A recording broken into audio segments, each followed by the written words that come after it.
On Monday, February 13th, 2017, at around 1:30 p.m., two best friends, Liberty German and Abigail Williams, went for a hike on the Monon High Bridge trail in Delphi, Indiana. Shortly after 2 p.m., a man approached the girls. He then ordered them down the hill to their eventual death.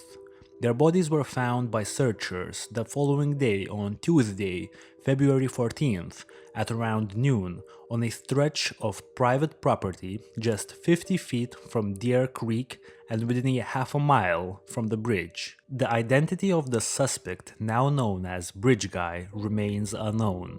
Police have revealed very little information outside of a short snippet from a video recorded by Liberty German of Bridge Guy approaching the girls, walking the Monon High Bridge, and a voice clip taken from the same video where the suspect is heard saying,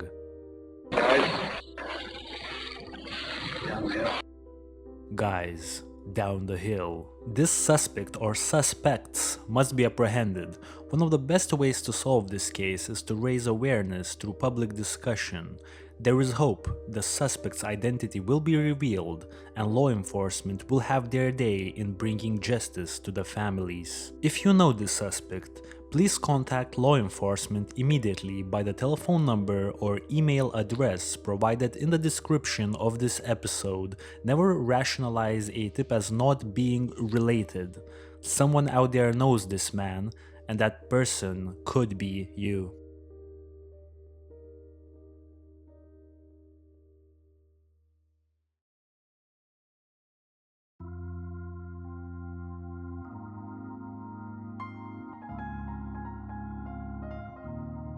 Welcome back everyone to another episode of the JS podcast.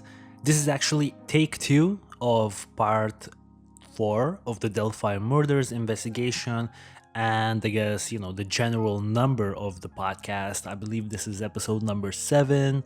I'm pretty sure it's number 7. I'm doing a second take actually. The first take, I don't know, I just didn't like the way it sounded. And this is a very serious episode. I actually want to mention a few things before we jump right into the nitty gritty side of things. You know, it's no surprise. We're back. We're back talking about the Delphi murders. Once again, this is part 4 of my Delphi murders investigation, but this will be the last part of the 4-part series into the Delphi murders investigation. Now, this definitely doesn't mean that I'm done talking about the Delphi murders case. This just means that whenever someone asks me what my general viewpoints and understanding of the Delphi case is, I could just refer them to this 4-episode series, and that's how I could pretty much the next time I'm talking about the Delphi case, I could just jump straight to the craziness, to some crazy potential speculation, obviously with a million disclaimers, because I'm not about putting out misinformation. I definitely want to know who Bridge Guy is, as I'm sure all of my audience. By the way, speaking of the audience, over the last week I've seen some new faces, and this makes it, personally, I'm really happy. This makes me really happy to see new people on this podcast listening. I appreciate every single one of you. When I receive like a new listener, or maybe like a new subscriber on YouTube or something like that, a comment, I'm obviously thinking, oh god damn, we have another listener, another member of the audience, and now I'm gonna have to even try to make everything sound better. And I guess that's one of the reasons why I'm doing take 2. Take 1 was just meh. I just didn't it just didn't sound good. I was like stiff as a rock, because English is not my native language and things like that, so I need some warm-up. Now, I believe the warm-up has already been done, and let's get right into it. Before we jump into this case, I have a few things I want to mention. So, now, as I've said, part 4 of the Delphi murders investigation will be the last part of my 4-part series.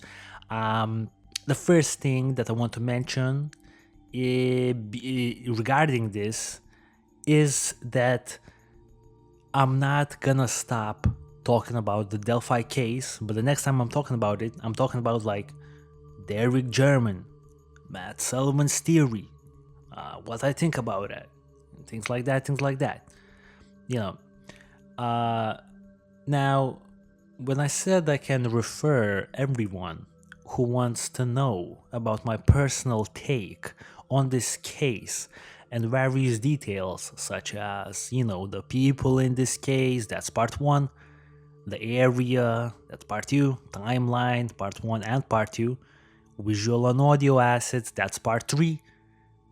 There's one aspect of this case that's missing, and it's a whole, like it's a burning pile of garbage.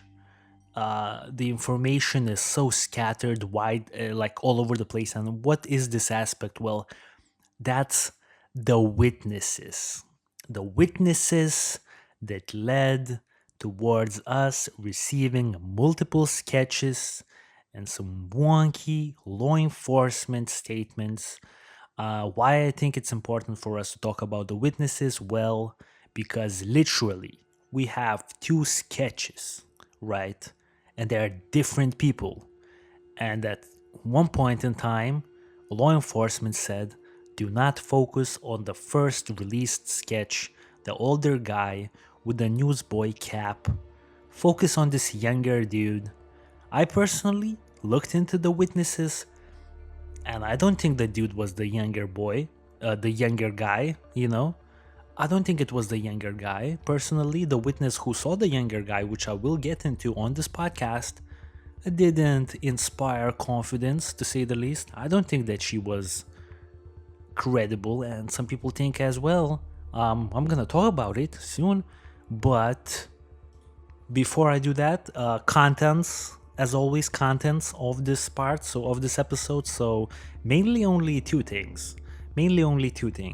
The witnesses, well, obviously the witnesses. I will briefly talk a little bit about the vehicle left, near that CPS building, that whole vehicle situation. I want to talk a little bit more about that since I have a few things I want to say. What else? Oh, yeah, for sure. I want to talk about a certain dude called FSG, flannel shirt guy. Remember that guy from part 1? I want to talk about him since I've said that I will be talking about him. And then lastly, so I want to end off part 4 with me talking about various little details. I don't have a lot of them, so it's probably going to be a quick section where I talk about lesser known facts and the things that I have yet to mention that I probably could have squeezed those details in one of the 3 previous episodes, but I haven't for one reason or the other. So that's pretty much the introductionary part of the podcast done. I'm feeling relaxed. I'm not feeling tense. I'm really glad I'm doing take 2. Because I'm really, I'm relaxed, I'm good. And before I get into the witnesses, I like to make a strong comment here that the deeper that I've looked into this case regarding the witnesses especially, and the subsequent sketches that were released, when, these witnesses were evaluated by law enforcement, I mean, the more everything is confusing, like who's a verified witness and who's not at this point in time. Law enforcement has yet to release pretty much anything, to be honest, regarding who's the witness. To my understanding, the law enforcement only mentioned that 16-year-old girl who saw bridge guy on Freedom Bridge at what it was, 1:30 p.m., right? We actually have one witness who's, to my understanding, unverified. At least I didn't, notice law enforcement mentioning her 1 hour prior, so 12:30 p.m. Before that, I will say that the primary objective of part 4 will be to give my initial findings regarding the witnesses, and hopefully I can shed some light. And if you guys think that I've got something wrong, definitely leave that in the comments or anything like that. I will definitely respond, and I'm very curious to see what you guys think, as always. I will say that for everyone who's new in this case, the fact that there isn't a complied place of information, like one spot, it's really hard for those people to get really deep and interested in this case, because we don't have a place where all of the witness sightings, who's a credible witness, who's not, we don't have that in one place. So I think hopefully this could sort of serve also a purpose a little bit, like this part 4 as well. So that's all I wanted to say before jumping into the witnesses section of this episode. And the first witness, let's do this, guys. The first witness is a woman who apparently, this is great, this is immediately we're gonna be starting off with some weird details. So this woman at 12:30 p.m., and this is unverified to my knowledge, and there are two different stories regarding this sighting. So the first story, right, regarding the sighting is that this woman, who was in her 70s, obviously she was also an owner of one of the homes. She was a homeowner of one of the homes. I believe it was the house right to the right from those red barricades. You know how there are those red barricades at the end of the Monon High Bridge, right? The ones that I've talked about on part 3, I believe. Those red barricades. So the first house to the right side from those barricades, apparently she's the homeowner of that house. She's apparently 70 years of age, and she's also quite paranoid. At least that's what certain people state online, that she was a paranoid woman, and she was always cautious of trespassers. And at 12:30 p.m., two stories. The first story is she's walking her dog at around those red barricades. She sees Bridge Guy. Apparently Bridge Guy approaches her, or she approaches him. I'm not sure which way it was, but they have a chat. And then she walks away, and then later on reports the sighting.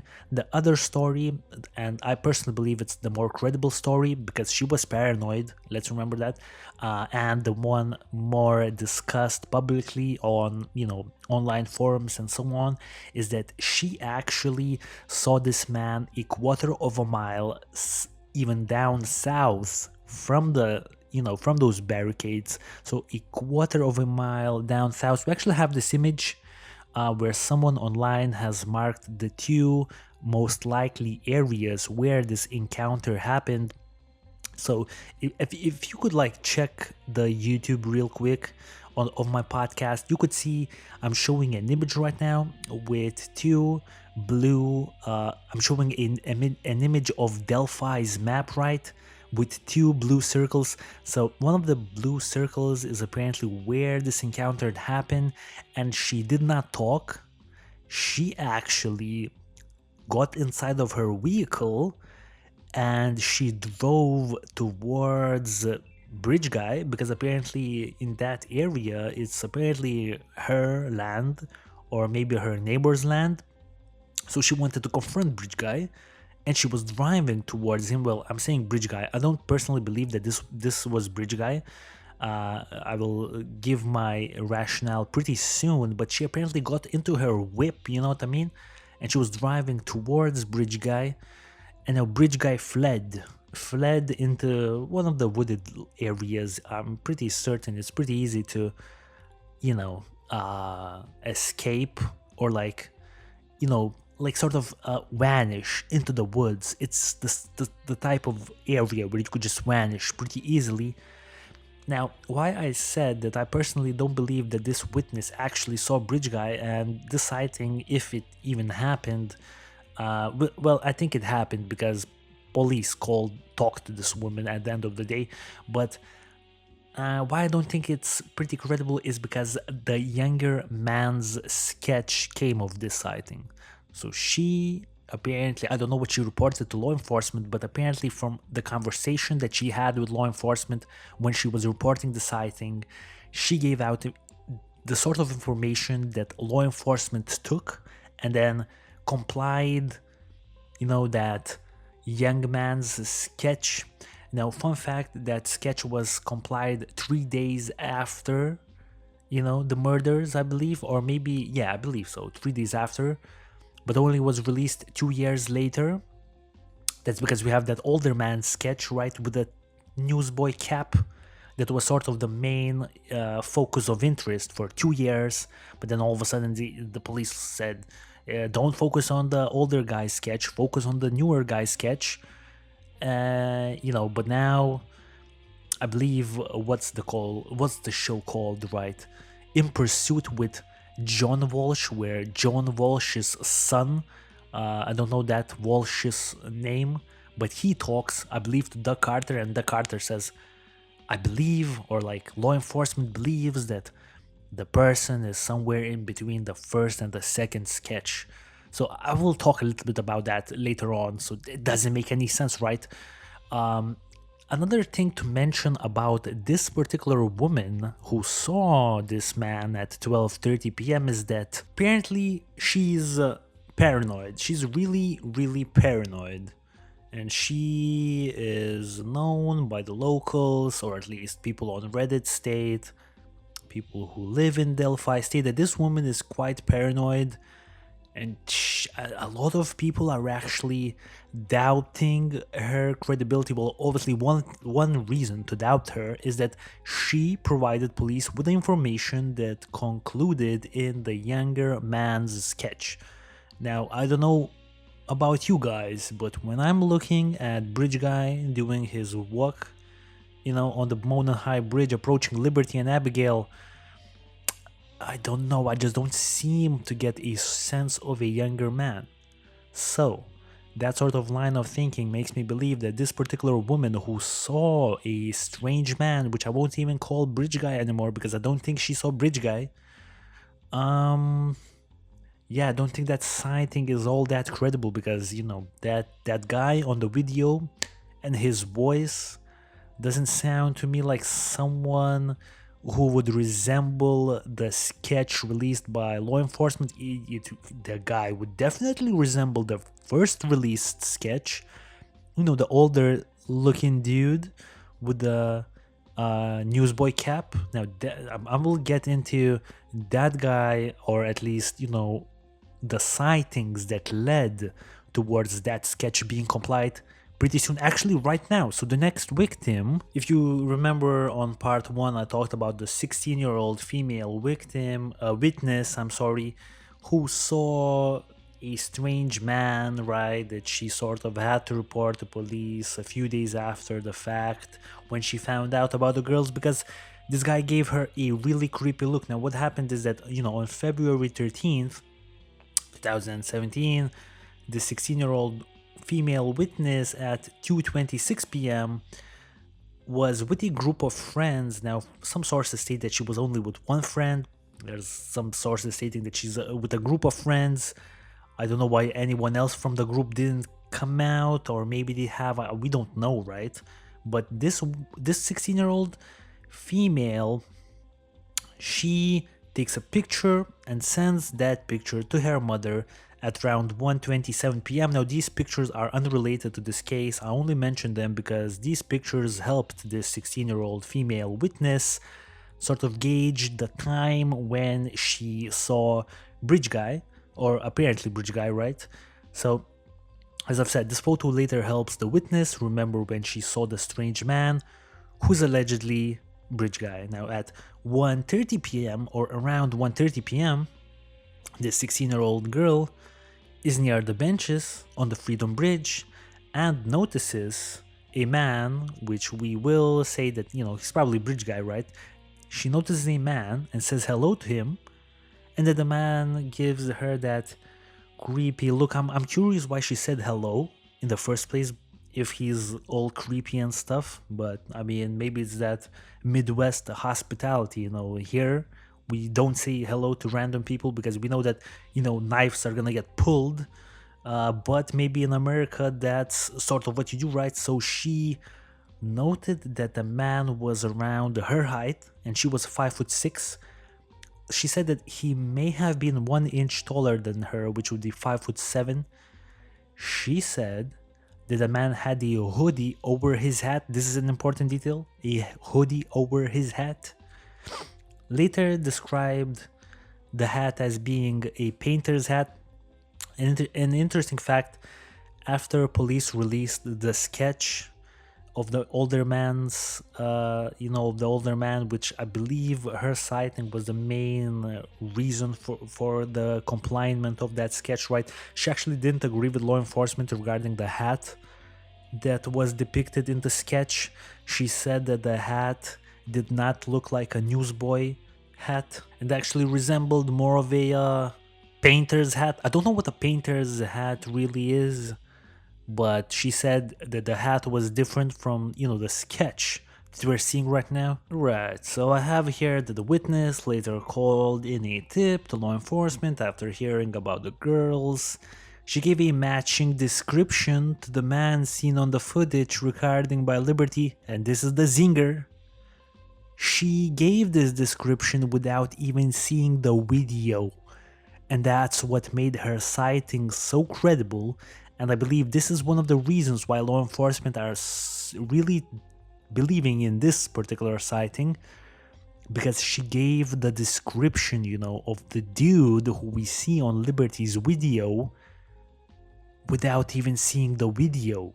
So it has to be the same guy, right? I mean, how else could you give a matching description? Another important detail that she mentioned is that this man that she saw had some sort of a covering over the lower half of his face.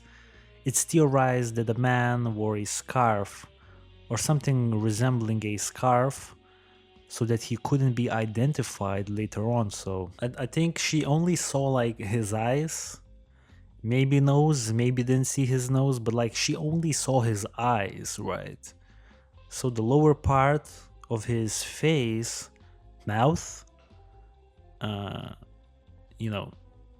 chin was not seen. Right, just to stamp this out the ballpark, she was responsible of the older man's sketch. Capiche? Now we want to jump to the next sighting, or another witness. Well, two witnesses. Out of these two witnesses, apparently only one actually saw the man, and this is gonna be a tricky situation. I will do my best to try to put my findings out here. This is gonna be really messy, so I'm really gonna try here. So a couple, boyfriend girlfriend couple, had arrived at the Mears lot. This is the same parking lot where Liberty and Abigail were dropped off earlier by Kelsey German, right? So they arrived here at 3 p.m. Now let's remember, Kelsey had dropped off Liberty and Abigail a little after 1:30 p.m. So, they're arriving essentially around 1 hour and 30 minutes later to this parking lot, that they're getting out of their car, and at 3 p.m. they're, start walking the trails. They walked slowly across the 501 trail. Remember the two trails from episode 1, part 1 of the series? There's trail 501, the main trail that the girls went on that leads, from the Freedom Bridge towards the Monon High Bridge, and there's this one 505 trail that sort of leads away from the 501 trail in between Freedom Bridge and Monon High Bridge towards Deer Creek. It's a small trail. It doesn't really play a part in this case, other than, Derek German apparently ventured in that trail initially to try to locate the girls. He didn't find them, so I think that's the only reason why this trail is even mentioned in this case. Now, they walked the 501 trail slowly, This is the same trail where the girls were walking. They were walking in the direction of the Monon High Bridge, so they were literally walking the same route that the girls were walking, and apparently they were arguing. There was some sort of a, teenage drama or something like that, right? So 10 minutes later, 3:10 p.m., a man resembling Bridge Guy passed the couple. I assume somewhere close to the Monon High Bridge at that point, because, they were, even if they were walking slow, they were probably approaching the bridge at some point, right? And this is the crazy part.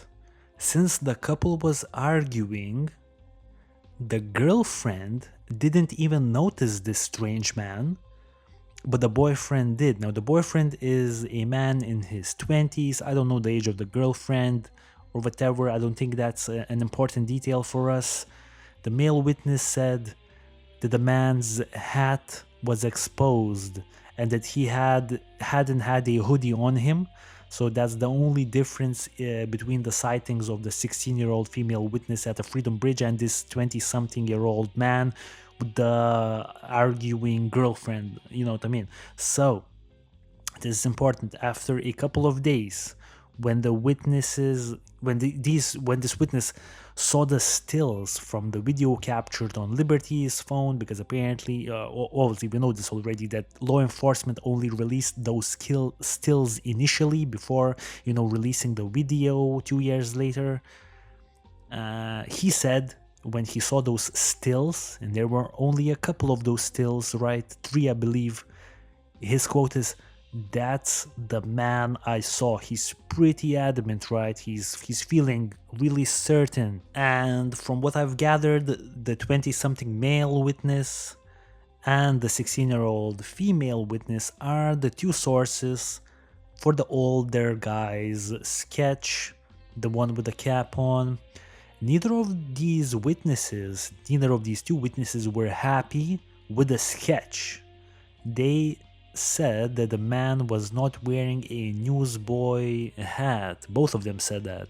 It just makes me question, what is the reason for making the hat different than what is being reported by the witnesses? What was law enforcement thinking here? Maybe you guys know what could be potentially the reason why the hat was changed to a newsboy's hat as opposed to the painter's hat. Also, the 20-something male witness was sure that the man that he saw was definitely not the younger man from the younger man's sketch. Both witnesses said that the man was wearing a hat resembling a painter's hat and not a newsboy's hat. Both witnesses believed the man was wearing a scarf that was covering the lower part of his face. Both witnesses said they probably couldn't pick the man out of a lineup of suspects. I would assume this means they did not notice or had forgotten any significant facial features, other than that the man didn't seem like a young person, and apparently they noticed that the hat was definitely not a newsboy's hat but more of a painter's hat. Remember when I said before starting to describe this couple that things will get messy and I will try to do my best? Well, this is where things get messy. According to some, and there are Reddit posts out there, this 20-something male witness 4 months into the investigation had actually changed his mind regarding what he saw, and that apparently upsetted law enforcement.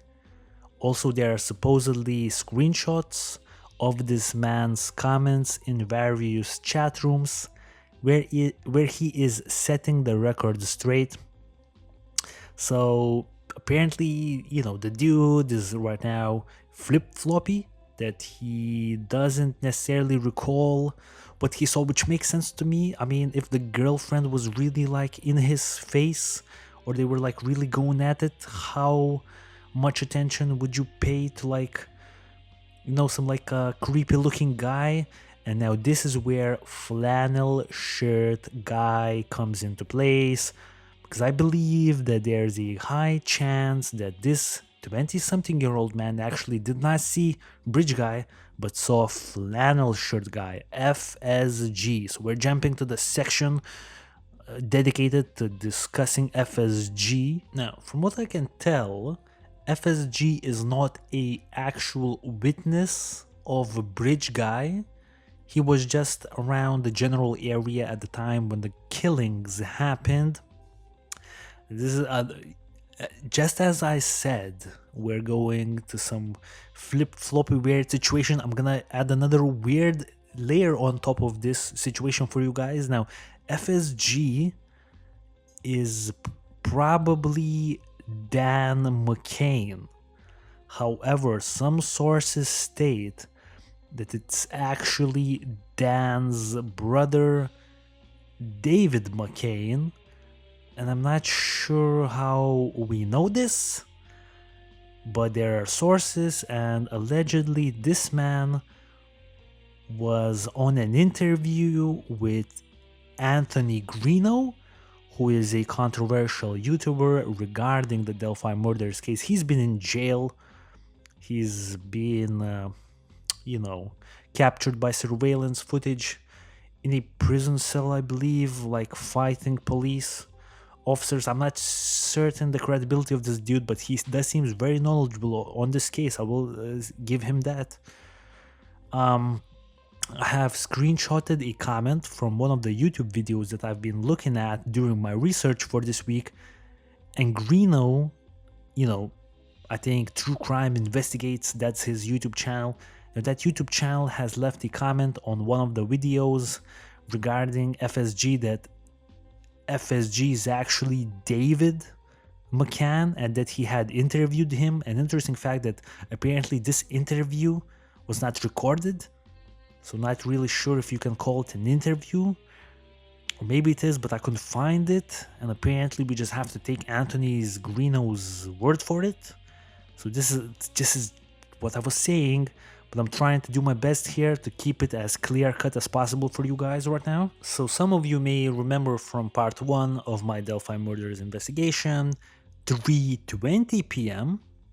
Derek German, Liberty's biological father, who was out searching for the girls initially when they failed to respond to his phone calls, when he called them when he was arriving at the parking lot where they were supposed to meet up, right? He encounters FSG, probably David or Dan McCain, on the intersection of the trail 501 and the smaller trail 505, right? So Derek asked FSG, "Did you happen to see 2 girls up there?" Now, FSG replies, "No, I did not, but there's a couple on the bridge, and this couple has to be the arguing couple, right?" I mean, it has to be the arguing couple because I think that's definitely the couple. So this is why I believe that maybe the 20-something-year-old male witness actually saw FSG but not Bridge Guy, because FSG did not see Bridge Guy. So wouldn't it make sense if FSG saw the couple and the couple saw Bridge Guy? Wouldn't FSG also see Bridge Guy? You know what I mean? Do you understand my rationale? I really hope that you do, guys. Really quickly, want to mention that FSG, Dave or Dan or David McCain told Derek initially that there was a couple down by the bridge, but, no girls. So actually McCain told Derek that the couple was down at the bridge, like below the bridge. But McCain did not say under the bridge, so the word under was actually added by Becky Patty in a YouTube interview with Gray Hughes, and Derek and I believe FSG never said that. So initially there was some sort of misunderstanding where people were thinking that FSG said that the couple was under the bridge, but actually Becky Patty did a typo or something like that during an interview with Gray Hughes on YouTube, where she said that FSG said that he saw the couple under the bridge, but he just said that he saw them down the bridge. So I'm assuming at the end of the bridge, right? So the arguing couple, to my belief, was seen by FSG at the end of the Monon High Bridge, right? We all know what happens next. Derek walks down the 505 trail towards the creek, then turns back and walks towards the Freedom Bridge. He walked the 505 trail because apparently FSG told him he did not see the girls on 501, so he thought that they were not on 501, so he was thinking I should check 505 first. Then he walks towards the Freedom Bridge, not the Monon High Bridge, but the other bridge where the 16-year-old female witness saw what we believe is bridge guy on 1:30 p.m, that bridge. Then he didn't see them there. He walks back and actually crosses Flannel shirt guy once again, FSG. So this is pretty interesting. Derek German is like running all over the place, running down the 505 trail towards the creek, then running back to the intersection of the two trails.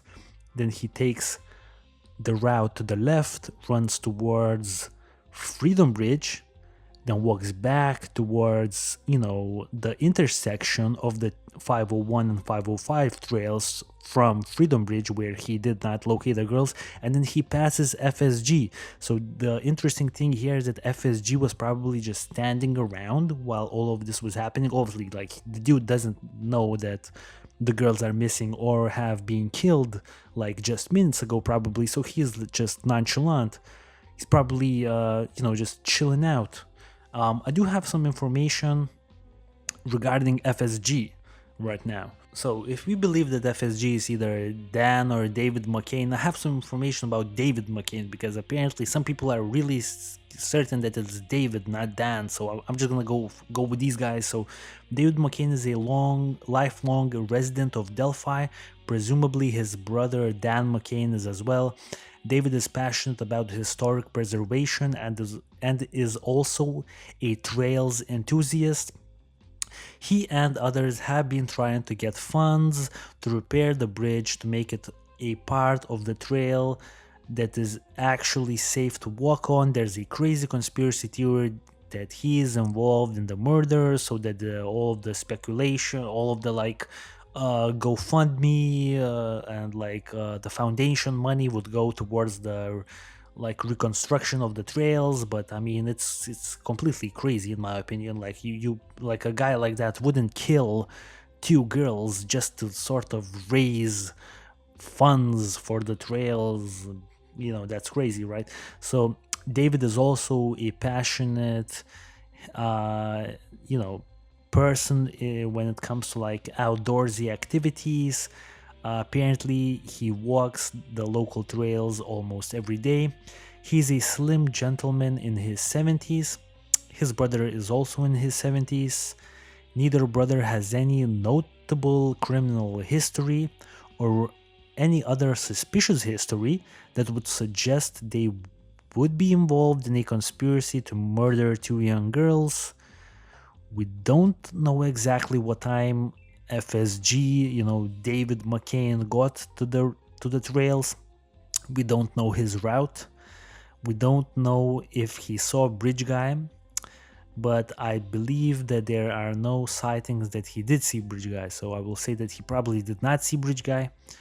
It's theorized that FSG is the man that had passed the couple, the arguing couple, and that the 20-something-year-old has in fact seen FSG but not Bridge Guy, right? Just as I've entailed a little bit earlier.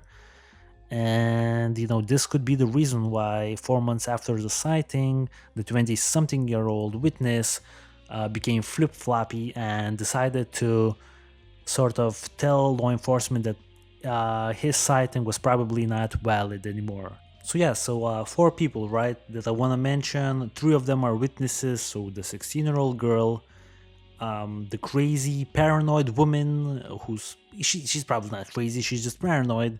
She's in her 70s and she lives at the end of the Monon High Bridge, to the house to the right. I believe She sees a suspicious looking man. She approaches him allegedly. The man runs away at 12:30 p.m. I don't think that was Bridge Guy. So her, the arguing couple, the 20-something-year-old who was like flip-floppy, and then FSG, who we don't really know if he did see Bridge Guy or not. To my understanding, he did not see Bridge Guy. So these four people, right? Including the arguing girlfriend who was like oblivious to everything but that was happening apparently. So we have four people, right? Like four sources of like people who are pretty like were around the trails pretty much. But out of all of them, I will say that I only lean towards the 16-year-old girl for credibility. I will explain my rationale soon. At first, I want to talk about the lesser known witnesses first. Let's start off with an introduction into Michael Cat. He's a YouTuber. He has a really crazy looking like hairstyles and a really funny beard, but he's apparently also liked and disliked, so I don't want to comment too much on the guy. You know, he makes YouTube videos and he made a lot of detailed videos on the Delphi case, has also made a video showing the path he believes the Bridge Guy took once he crossed the Freedom Bridge back towards the town. So he believes that Bridge Guy killed the girls, you know, on Ron Logan's property, then came back came out of the trail system by walking across, you know, Trail 501 starting at Monon High Bridge. Then he walked towards the Freedom Bridge, and then apparently Michael Cat probably showed on his video how he then after crossing Freedom Bridge, you know, how he passed the Delphi town, right? Michael Cat also said that he personally knows a woman witness that passed Bridge Guy at the beginning of the Freedom Bridge, but this is not the 16-year-old witness. This is another witness that saw Bridge Guy potentially when he was exiting the trails after he already killed Liberty and Abigail. Apparently this woman recognized him as a youngish local and said he had a look of horror on his face. It's speculated that this could be why the house on Bicycle Road was searched, because this dude was somehow connected potentially to the Bicycle Road Bridge. Remember part 3? I talked a little bit about that. Just to remind everyone what I was talking about, well, the search warrant was served 3 days after the girls were murdered on the 16th of February in a house on the Bicycle Road, right? So yeah, so this is another witness, right? So the person who apparently saw Bridge Guy exiting the trails on the Freedom Bridge. So I mean, it would at least make sense in the sense that he did enter the trails on the Freedom Bridge, you know, the 16-year-old sighting that I do believe is very credible, and that he left the trails on you know, walking the same Freedom Bridge, maybe going towards the CPS building. Who knows, right? So who knows what happened there. So this is another witness, but I will say that Gray Hughes, I really like Gray Hughes. He seemed like a very intelligent man. I'm sure most of you guys already know about Gray Hughes if you have been following this case. Gray Hughes believes that Bridge Guy escaped by the cemetery, you know, via the cemetery. And Gray Hughes was apparently debating Anthony Greeno and Michael Cat about this, because both Anthony Greeno and Michael Cat, you know, both are like, I will say, interesting people, you know, interesting characters to say the least. They believe that Bridge Guy escaped, you know, walking past the trail of 501, going past the Freedom Bridge, right? But Gray Hughes says that's probably not rational for Bridge Guy to do, and he probably left via the cemetery, right? So he probably walked around the wooded areas and didn't walk out of the trail system by literally walking the same trail. You know what I mean? One other interesting dude, very interesting dude I want to mention is Brad Heath.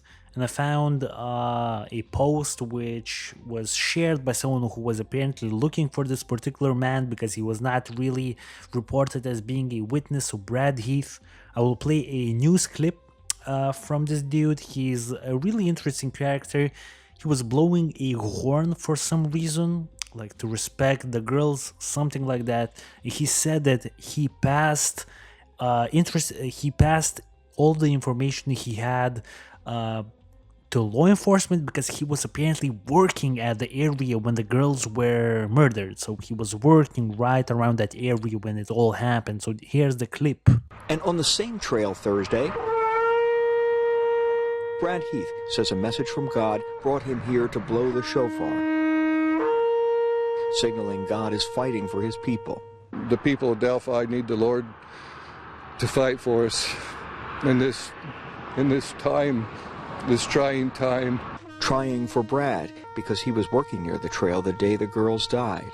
And had no idea I was not that far from it, so it's bothered me.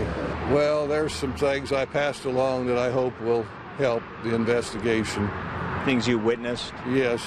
You feel funny when you think that if I would have paid more attention to this or that, it has to be resolved. This is evil.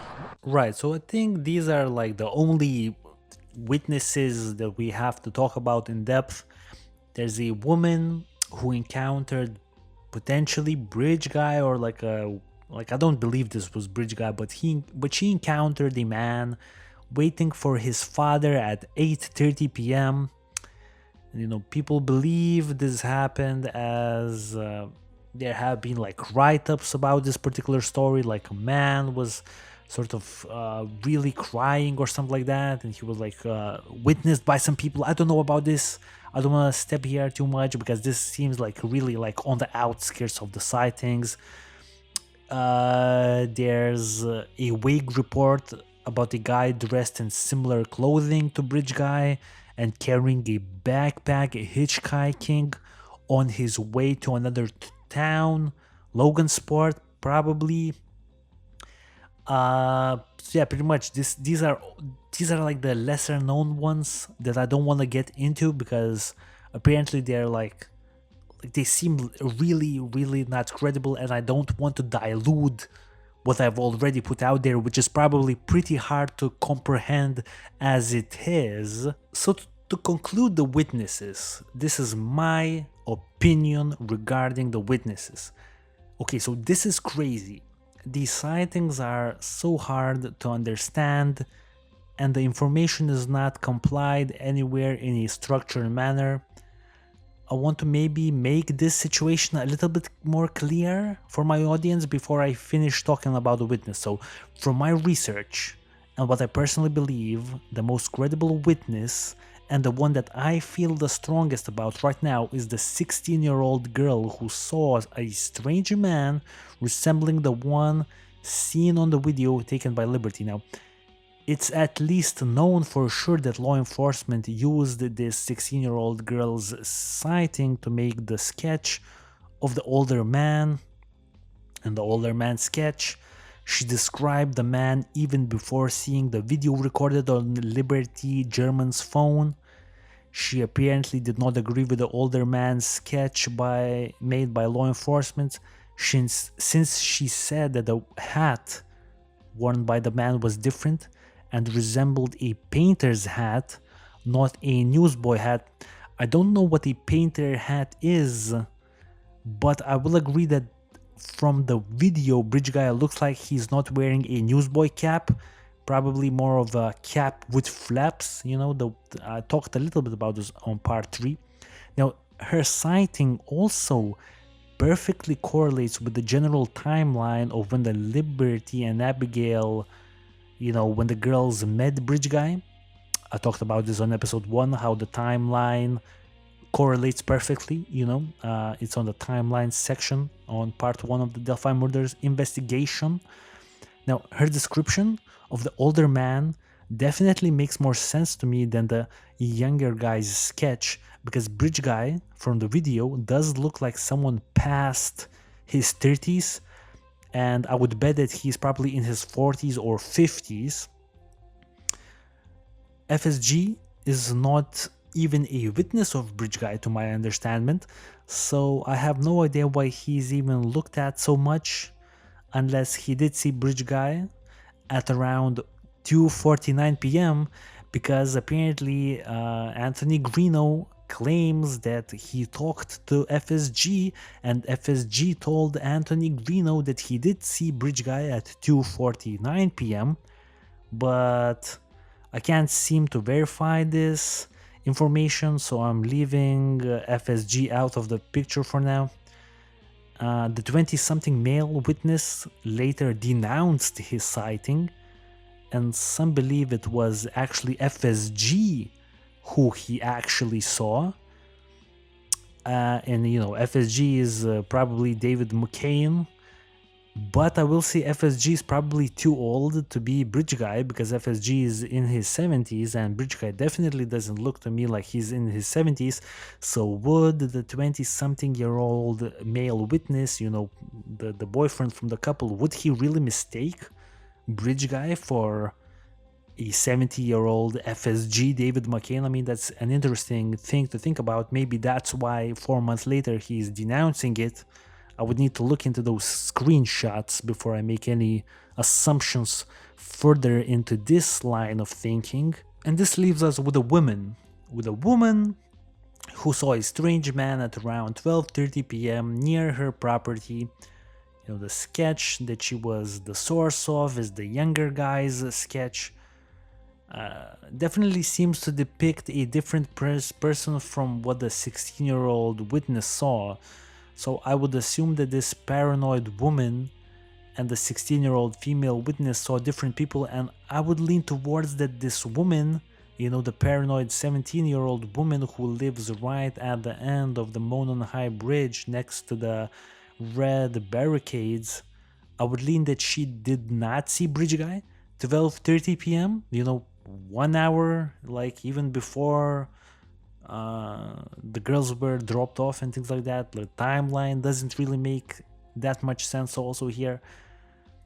Also will say that to me personally, Bridge Guy looks like a older person, so I would not think that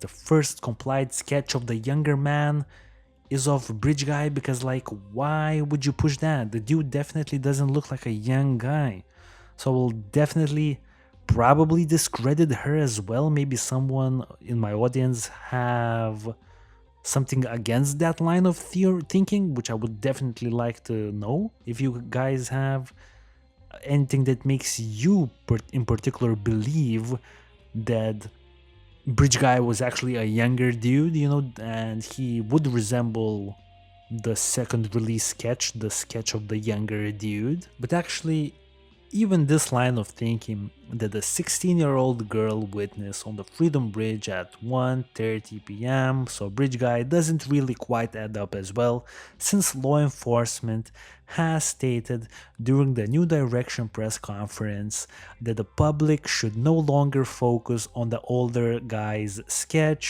Seriously, why did law enforcement not explain this reasoning, The hosts of the podcast Best Case, Worst Case, who are credible long-time FBI people, stated that according to their sources, the man in the first sketch, the sketch of the older guy where the 16-year-old female witness sighting comes into play. Now that guy from that sketch, according to these people from this podcast, was already cleared, and that he was someone who was a sex offender and had done some stuff with little kids, if you know what I mean.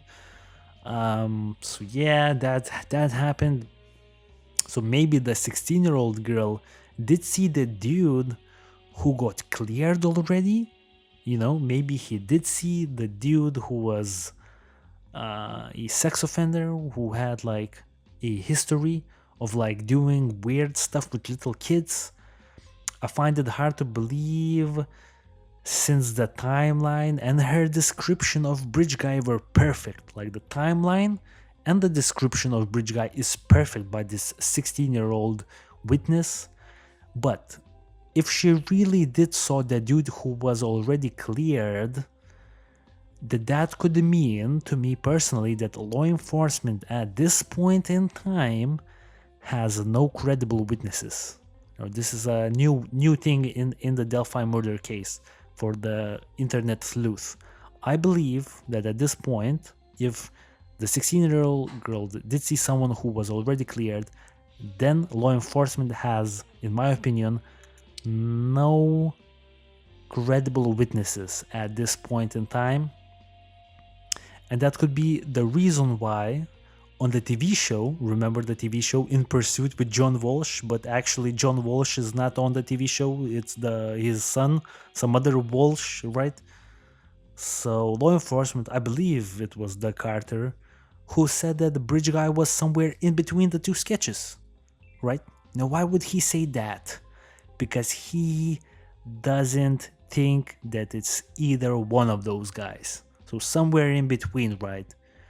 So if this theory is correct, that would mean that law enforcement cleared the older guy, seen by the 16-year-old female witness on Freedom Bridge at 1:30 p.m. on February 13, 2017, and for one reason or another cleared the younger guy who was seen by the paranoid 70-year-old woman at the end of the Monon High Bridge. Now that would mean that they don't have anything at that point, right? They cleared both of them. So Doug Carter is on the John Walsh's son, some other Walsh's TV show, saying that the dude is probably somewhere in between the two sketches, meaning we have no idea who he is. Please confess, because we will not solve this case.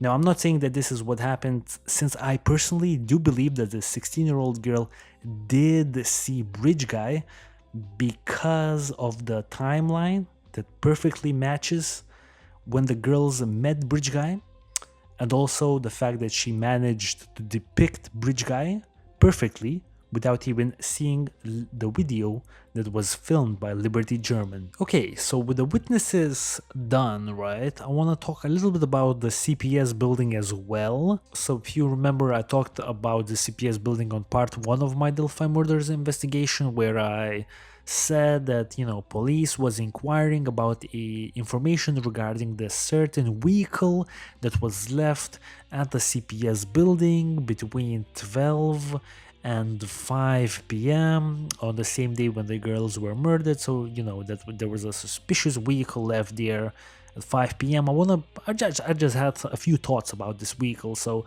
and the whole location that I just wanna sort of flesh out before I'm done with like the general investigative series on this case. Well, I'll keep it short for sure. So basically what I want to say is, let's look at it from a viewpoint that Bridge Guy did indeed park his car and walk from the CPS building all the way down, from the walking past Freedom Bridge, walking past that 16-year-old witness, walking towards the Monon High Bridge where he met the girls, walking them past the bridge, or meeting them at the end of the bridge, ordering them down the hill, killing them in Logan's property. Now, where does he go from there? If he's gonna go back to that CPS building, what do we think makes more sense? Him walking all the way back, across 501?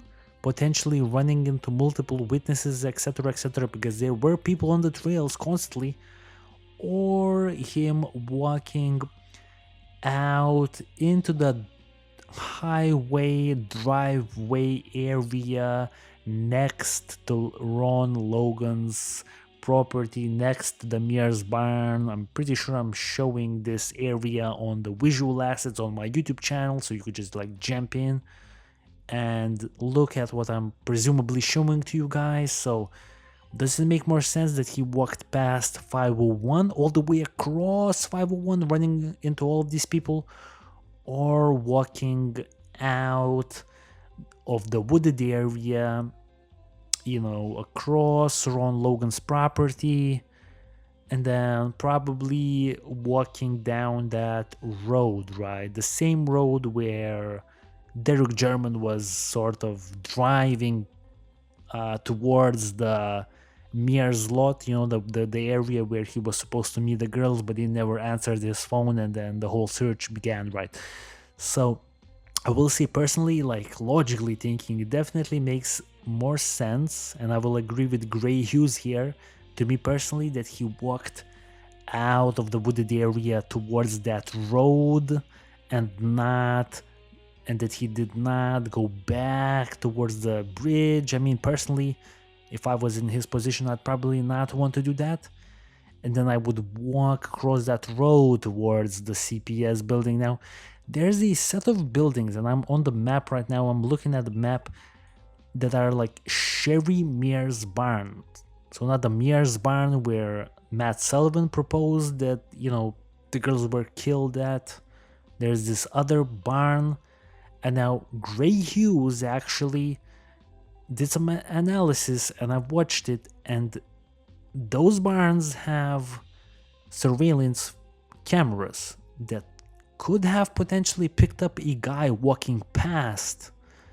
And then, if you pick up a guy walking past, and then a few minutes later a car drives off, and maybe that guy is in that same car, and maybe that car was leaving from the abandoned CPS building. That's just what I'm thinking. That's what maybe could have happened.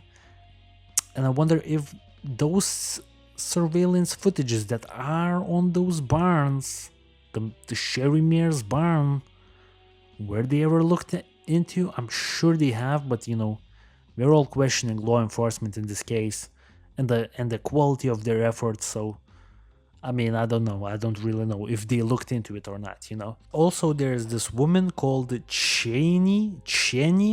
I will say Cheney, probably. I definitely mispronounced her name. So Cheney, right? So this woman is an interesting character in this case. Lesser known character, but definitely worthy of a mention here. So this is what she was up to on the day. So long story short, she was someone who was on the bridge at around 3 p.m. So, we're thinking about the same time when the girls are being killed, 3 p.m. Makes perfect sense. Liberty German posts those Snapchat photos at 2:07 p.m. At around 2:15 p.m. she starts recording, bridge guy approaching them on the bridge, and 45 minutes, this woman Cheney, Mekisha Holguin, is on the bridge. And these are her texts. I have a few screenshots I want to read for you guys. So the first one says, after I got out of my car and was already walking towards the bridge, I had a missed phone call from a telemarketer at around 2:50 p.m. So we're thinking at this time, bridge guy is probably already in the process of killing the girls or has already killed the girls, right? Another post of Cheney says, I didn't ever go public. I posted the pictures of the bridge after I left before the girls were considered missing.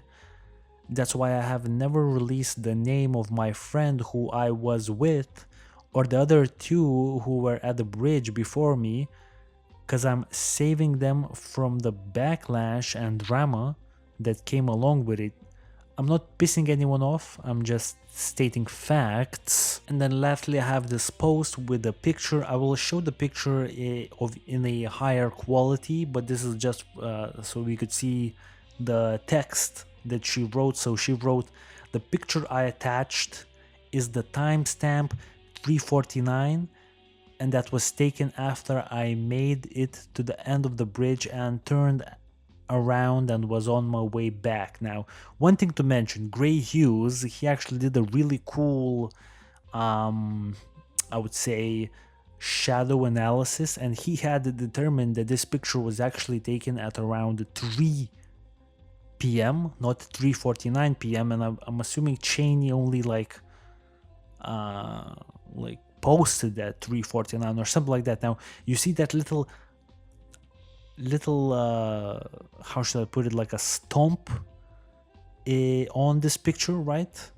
So basically, gray hues using like shadow technology managed to determine, and it makes sense, like trust me, it makes sense that this picture was probably taken at around 3 p.m. So let's go with that, right? So 3 p.m. She's at the bridge at 3 p.m. and she doesn't see anyone. She doesn't see bridge guy. I have some more information on the timeline. So Cheney probably started walking the trails at around 2:45 p.m. or 2:50 p.m. Let's remember that she had parked at the same place where the girls were dropped off, the same parking lot, the mayor's parking lot. So she started walking the trails at 2:45 p.m., somewhere around that. Now she said that, and we could gauge from Gracie Hughes' analysis of the shadows that she took a picture of the bridge while she was on the bridge at around 3 p.m. and there was no one else on the bridge. We can see that from the pictures that she had taken. She had taken 2 pictures from 2 different angles. None of them show absolutely anyone, right? So just a quick speculation on my end, right? So let's think about it, guys. If we think that bridge guy, after meeting the girls at around 2:15 p.m., had already killed them on Logan's property by, let's say, 2:45 p.m., shortly before 3 p.m., he probably was escaping the scene at 2:45-ish p.m., right? That's like what makes sense to me personally. It could have been later, could have been earlier, obviously. Now, if he's this is just a speculation, if he's escaping at 2:45 p.m. and Cheney is on the bridge at 3 p.m., is there a possibility that bridge guy managed to climb up the hill that he shortly, previously ordered the girls down that hill? He now kills the girls, he goes back up that hill and walks past Monon High Bridge before Cheney arrives. And Cheney didn't notice a bridge guy or anything like that. Does that make sense? To me personally, it doesn't. It doesn't make sense. It seems like at least to walk across the bridge takes around 10 minutes. So how could you kill the girls at around 2:45 p.m. and manage to walk past not the bridge, but the bridge and the area in between the bridge and Mears parking lot, so that you would not encounter Cheney? It doesn't make that much sense to me personally. That's why I would probably be leaning towards from the statements of Cheney right here. And obviously that's not how her name is pronounced. I'm sorry, obviously. I will say that I do believe that bridge guy didn't leave walking past the same way he had entered. Now I will say I believe that he did go past Freedom Bridge because of that 16-year-old female sighting, but I don't think he got outside of the trail system on the same route. I think it's way too dangerous to do that. If you're a serial killer, you're probably going to be walking past Ron Logan's wooded area, wooded property, and walk across that, road. I'm not sure if he parked at the CPS building. If he had, I would really like to know what is captured on Sherry Mears' surveillance footage. Does she have a man walking past? I'm sure law enforcement looked into it already, so probably there's nothing there, right? And to finish off the podcast, I would like to talk a little bit about the last section that I have, which would be the corrections, some rumors, and other miscellaneous details that I may have left out in the previous 3 parts. that I could have probably squeezed them in. I won't talk about them for too long. I don't want this podcast to get out of hand. I know that we are already past the 1 hour mark. So I'm just going to keep it brief, just to finish off a few details that I want to mention. And the one detail I want to mention is that Liberty German had actually reset her phone just a few days before the murders had happened. And this is according to Becky Patty, right? Now, if she resetted her phone a few days before the murders, right, that probably means to us that most of the information that could sort of link, in particular Matt Sullivan's theory that someone was actually catfishing the girls and, they sort of agreed to meet that day on the bridge, to get back at Derek German. There's a whole thing. I'm not going to be looking into it right now. Future episodes for sure. We don't really can probably verify that all that much because Liberty resetted her phone. But the question comes out of this: why would you do that? I personally have not resetted my phone in forever. Just a thought. Maybe some of my audience members could chime in here. What would be that reason to reset the phone?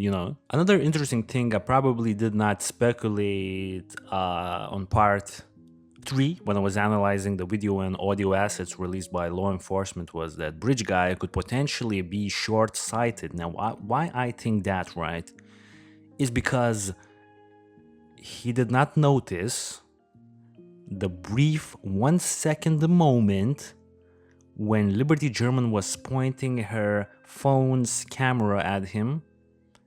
And now maybe that motion could have been such that it would not arouse any suspicion, just a kid, moving his phone. But if it was not, if it was blatant that she was using her camera, maybe filming something to the side, maybe filming Abigail a little bit, then once Abigail moves to the side, Liberty manages to capture a brief 1 second of Bridge Guy approaching the girls.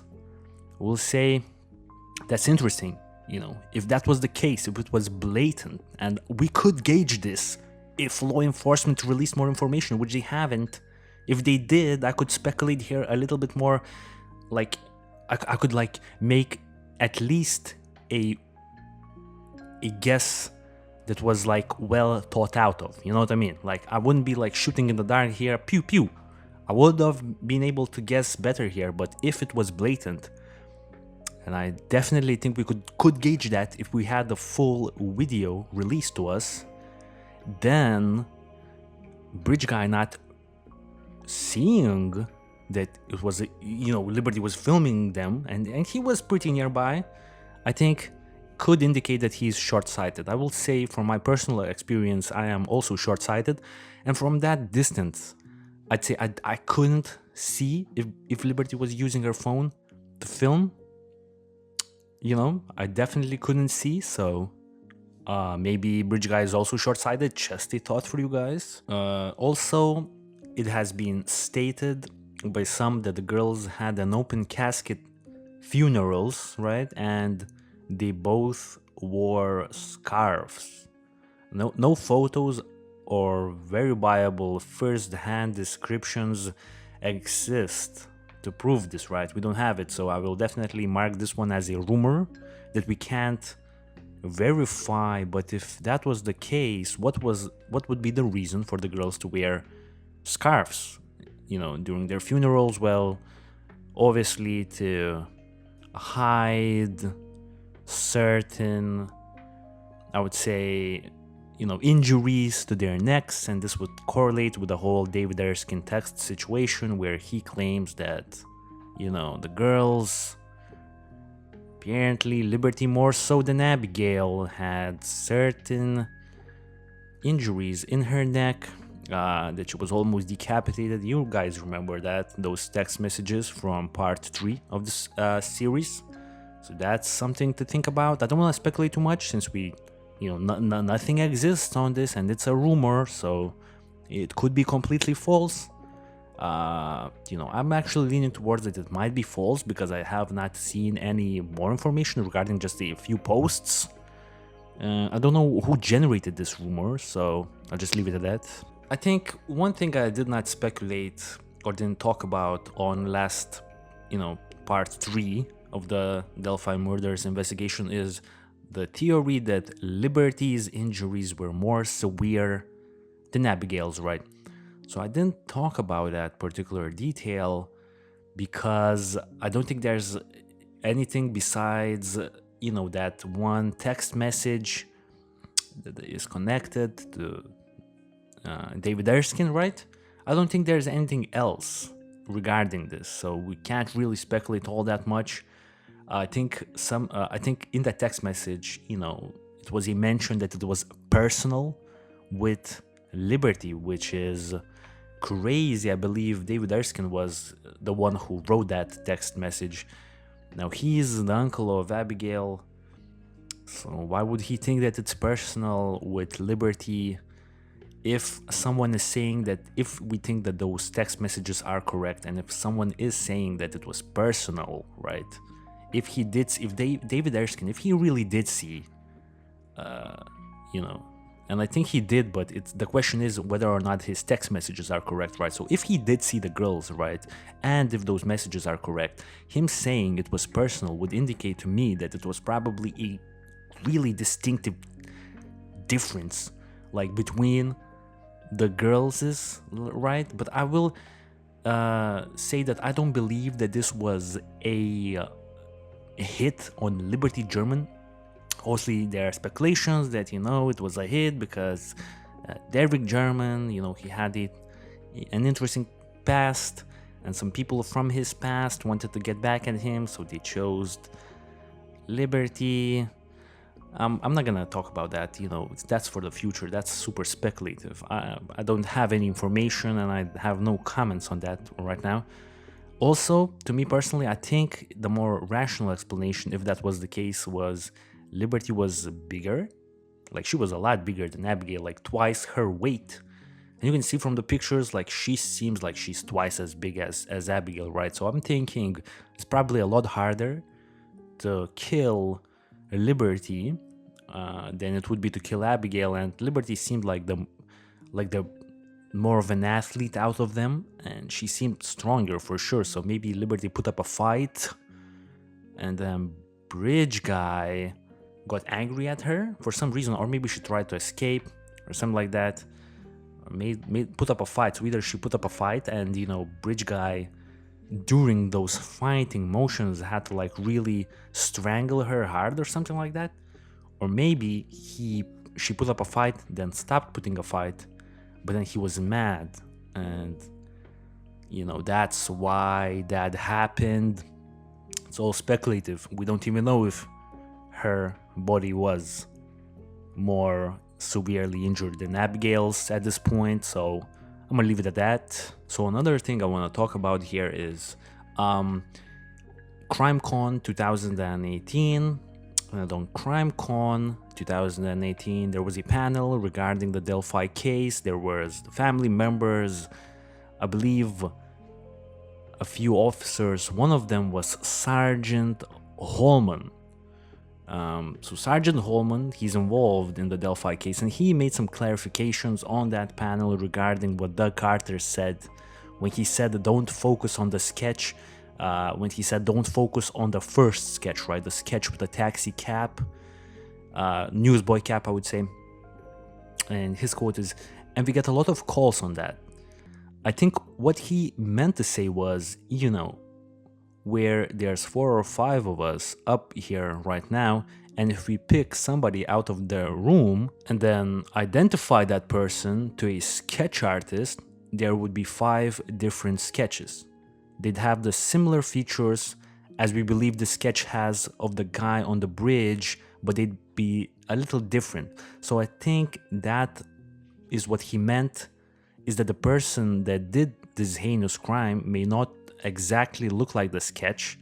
That's what the person's information, and then the sketch artist had to take that information in and then put it on paper. So it's not always going to be a perfect match, but we think that's a really good sketch, and we think it's really close to the person that we're looking for on the bridge. So Doug Carter, when he said don't focus on the first sketch, right, with the cap, maybe he meant that don't focus on, we're still looking for this dude, right? Maybe he's not cleared. Maybe the whole story with the him getting cleared because he was a sex offender who did stuff with little kids, right?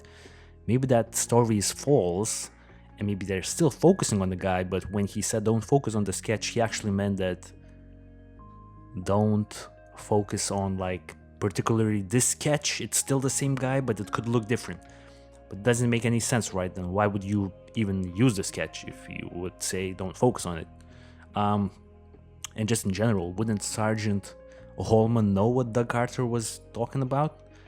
So this is just another indication that there's some like a suspiciously uncohesive effort in regards to the investigation coming from law enforcement. At least that's the sense that I'm getting right now. Apparently, Liberty German's aunt, Amanda, who I have not talked about previously on the show because I don't think she plays a big part, right?